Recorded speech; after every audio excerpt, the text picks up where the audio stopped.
La douleur et la peur se sont emparées de l'Allemagne après une série d'attaques meurtrières dont la plus grave s'est produite à Munich le vendredi 22 juillet. La fusillade survenue dans la capitale bavaroise a fait 9 morts.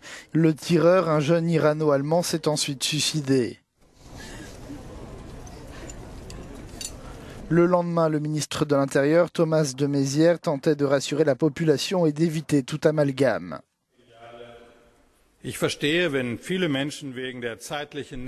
Je comprends que beaucoup de gens soient choqués et troublés parce que les attaques à Nice, Würzburg et maintenant Munich se sont suivies de très près. Je le suis aussi. Mais nous devons enquêter et évaluer le contexte, les circonstances et les motifs de chaque attaque séparément. En une semaine, se sont produites 4 attaques en Allemagne dont les motivations ne sont pas toujours clairement terroristes. Reste que 3 de ces 4 attaques ont été commises par des réfugiés, à l'exception notable de celle de Munich.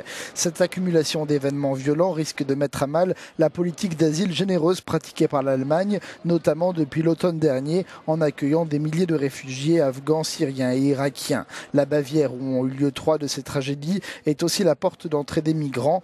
Or, la région est gouvernée par la CSU qui réclame un plafonnement du nombre de réfugiés accueillis dans le pays, à l'instar du Premier ministre de Bavière.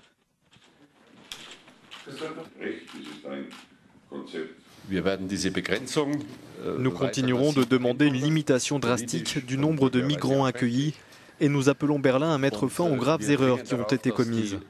C'est une grave erreur qu'ait été rejetée l'offre du gouvernement de Bavière de participer à la protection de la frontière par l'intermédiaire de la police bavaroise.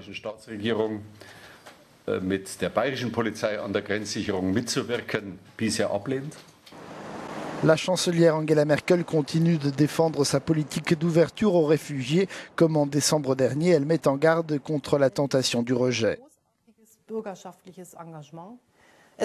Il est important que nous ne suivions pas ceux qui sont insensibles, pleins de haine au cœur, qui veulent une Allemagne rien que pour eux, à l'exclusion des autres.